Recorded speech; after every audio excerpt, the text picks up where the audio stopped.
എനിക്ക് LDF-നോടും UDF-നോടും നേതാക്കന്മാരോട് പറയാനുള്ളത്, എടോ 60,000 വോട്ട് ഒരു MLA പോലും ഇല്ലാത്ത പാർട്ടി ഞങ്ങളിവിടെ അനധികൃതമായി ചേർക്കുമ്പോൾ നിങ്ങൾ എന്ത് കണ്ടിരിക്കുകയായിരുന്നു? ഇവിടെ നിങ്ങളൊക്കെ പോയി തൂങ്ങിച്ചാവുന്നതാണ് നല്ലത്.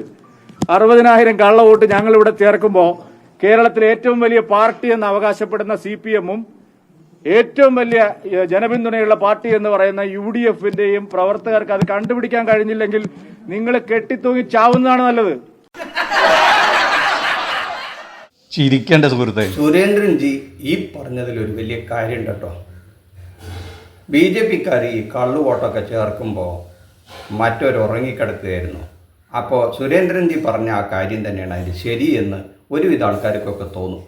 ഇപ്പോൾ കള്ളൻ കട്ടുകൊണ്ട് പോകുമ്പോൾ സെക്യൂരിറ്റിക്കാരൻ ഉറങ്ങിക്കിടന്നിട്ട് 10 നാൾ കഴിഞ്ഞിട്ട് ഉറക്കെ വിളിച്ച് കരഞ്ഞിട്ടെന്താ പ്രയോജനം?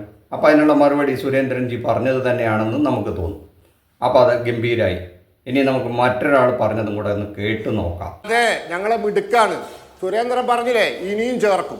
29-നും ചേർക്കും, 34-നും ചേർക്കും. തൊണ്ടയിലെ വെള്ളം പറ്റിക്കണ്ട, ഒരു കാര്യമില്ല. അല്ല, ഒരു കാര്യമില്ല എന്നുള്ള കാര്യം ഞാൻ ആദ്യമേ യോജിച്ചു. കാരണം അമ്പയർ ഒരു ടീമിൽ കളിക്കുന്ന മത്സരത്തിൽ പിന്നെ നമ്മൾ എത്ര പറഞ്ഞിട്ടും കാര്യമില്ല എന്നുള്ള കാര്യത്തിൽ ഞാൻ അങ്ങോട്ട് യോജിച്ചു. ഇതിൽ കൂടുതൽ കളിയാക്കാനായിട്ട് ഇനി മറ്റൊന്നുമില്ല. ഇത് തന്നെയാണ് യഥാർത്ഥ മറുപടി. അത് അർഹിക്കുന്ന മറുപടിയാണ് പ്രതിപക്ഷത്തിന്. കാരണം ചോദിച്ചു വാങ്ങിയതാണ്. ഇപ്പം കരഞ്ഞിട്ട് എന്താ പ്രയോജനം? കാലം കുറെ കഴിഞ്ഞു പോയി. ഇപ്പോഴല്ലല്ലോ കണ്ടുപിടിക്കേണ്ടത്. ആ തെരഞ്ഞെടുപ്പ് സമയത്ത്, പ്രചരണ സമയത്ത് ഇത് അവരെന്താ ഉറങ്ങുകയായിരുന്നു? ശരിയാണ് സുരേന്ദ്രൻ ചോദിച്ചത്. നന്ദപത്മനാഭൻ കൊടുത്ത മറുപടിയിൽ ശരിക്കും കുറുക്കിക്കൊള്ളുന്നതാണ്. അത് ശരിയാണോ എന്നുള്ള കാര്യം നമുക്ക് മറ്റൊരു കാര്യം പറഞ്ഞുകൊണ്ട് തുടങ്ങാം. സ്പേസ് മലയാളത്തിൻ്റെ പുതിയൊരു എപ്പിസോഡിലേക്ക് എല്ലാവർക്കും സ്വാഗതം. ഭരചന്ദ്രൻ IPS എന്ന കഥാപാത്രത്തെ നമ്മളാരും മറക്കില്ല. സുരേഷ് ഗോപിയുടെ എക്കാലത്തെയും പ്രഗത്ഭമായ അല്ലെങ്കിൽ അത്യുഗ്രൻ ഒരു കഥാപാത്രം. അധർമ്മത്തിനെ ധീരതയോടെ പോരാടിയ പോലീസ് കഥാപാത്രം. അങ്ങനെയാണ് ഭരചന്ദ്രൻ IPS ആകുന്നത്. കൂടാതെ ഭരത് അവാർഡും സുരേഷ് ഗോപി നേടിയിട്ടുണ്ട്. ഇപ്പോൾ നമ്മുടെ കേന്ദ്രമന്ത്രി. ആ ഭരചന്ദ്രനെ അവസ്മരണീയമാക്കിയ സുരേഷ് ഗോപിയെ പറ്റിയാണ് ഈ എപ്പിസോഡ്. സുരേഷ് ഗോപി തൃശ്ശൂരിൽ നിന്ന് ജയിച്ചത് എങ്ങനെയെന്ന വിവാദങ്ങൾക്കിടയിലാണ് നമ്മൾ ഈ എപ്പിസോഡ് ചെയ്യുന്നത്. അതിനു മുമ്പ് നമുക്ക് യഥാർത്ഥത്തിലുള്ള ഒരു ഭരതനെ പറ്റി നമുക്കൊന്ന് പറയാം. നമ്മുടെ രാജ്യത്തിൻ്റെ പേര് ഭാരതം എന്ന് കിട്ടിയത് രാമായണത്തിലെ ഭരതനിൽ നിന്നല്ല എന്നാണ് പറയുന്നത്. മഹാഭാരതത്തിലൊരു ഭരതൻ എന്നൊരു രാജാവ് ഇവിടെ ഭരിച്ചിരുന്നു. പാണ്ഡവരുടെയും കൗരവരുടെയും പിതാമഹന്മാരിൽ ഒരാളായിരുന്നു ഭരതൻ എന്ന രാജാവ്. എന്ന് പറഞ്ഞാൽ ഇന്ന് കാണുന്ന ഇന്ത്യ എന്ന പ്രദേശത്തെ അടക്കി വാണിരുന്ന മഹാരാജാവായിരുന്നു ഭരതൻ. ഭരതവർഷം എന്ന രാജാവായിരുന്നു അത്രേ ഈ ഭരതരാജാവ്.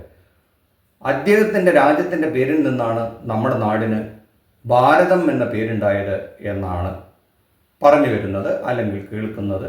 എന്നാൽ രാമായണത്തിലെ രാമൻ്റെ രാജ്യമാണ് നമ്മുടെ ഇന്നത്തെ ഭരണകക്ഷിയായ BJP സ്വപ്നം കാണുന്നത് എന്നതാണ് നമുക്ക് മനസ്സിലാക്കാൻ കഴിയുന്നത്. രാമരാജ്യത്തിൻ്റെ പേരിൽ ഊറ്റം കൊള്ളുകയും അത്തരത്തിലൊരു രാജ്യം സ്വപ്നം കാണുകയും ചെയ്യുന്ന ഒരു രാഷ്ട്രീയ കക്ഷിയുടെ സ്ഥാനാർത്ഥിയായിട്ടാണ് നമ്മുടെ ഭരചന്ദ്രൻ കഥാപാത്രത്തെ അനശ്വരമാക്കിയ ബഹുമാനപ്പെട്ട സുരേഷ് ഗോപി തൃശ്ശൂരിൽ നിന്ന് മത്സരിച്ചത്. ആ മണ്ഡലത്തിലാണ് ഇന്ത്യയിലെ ഏക ഭരതക്ഷേത്രമുള്ളതും ഇരിങ്ങാലക്കുടയിലെ കൂടൽ മാണിക്യ ക്ഷേത്രം.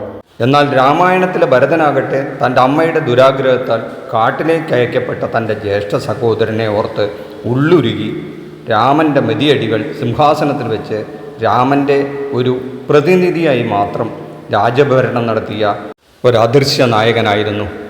ഒരിക്കലും തനിക്ക് അർഹതപ്പെടാത്ത ഒന്നിനെയും ആഗ്രഹിക്കരുതെന്നും അധർമ്മ വഴിയിലൂടെ ഒന്നും തന്നെ കൈവശപ്പെടുത്തരുതെന്നുമുള്ള മഹത്തായ നീതിബോധം വെച്ചു പുലർത്തിയിരുന്ന മഹത് വ്യക്തിത്വമായിരുന്നു ഭരതൻ.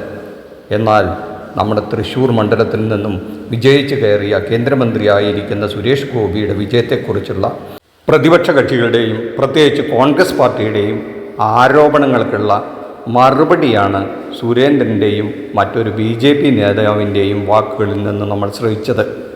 സുരേഷ് ഗോപിയാകട്ടെ ഈ ആരോപണങ്ങൾക്ക് നേരെ മഹാമൗനത്തിലാണ്. എന്തായാലും തൃശ്ശൂരിൽ നിന്ന് സുരേഷ് ഗോപിയെ വിജയിപ്പിച്ചു വിട്ട അവിടുത്തെ പ്രജകൾ വിലയിരുത്തട്ടെ ഇതിലെ ശരി തെറ്റുകൾ. നമ്മുടെ പ്രേക്ഷകർ ഇത് കണ്ടതും കേട്ടതും ശരിയാണോ എന്നുള്ളത് നിങ്ങളും വിലയിരുത്തുക. നിങ്ങളുടെ അഭിപ്രായങ്ങൾ കമൻറ്റ് ബോക്സിലിടുക. നന്ദി, നമസ്കാരം. ഈ വീഡിയോ ഇഷ്ടപ്പെട്ടെങ്കിൽ ലൈക്ക് ചെയ്യുക, ഷെയർ ചെയ്യുക. മറ്റൊരു വിഷയവുമായി അടുത്ത എപ്പിസോഡിൽ കാണുന്നവരെ താങ്ക് യു.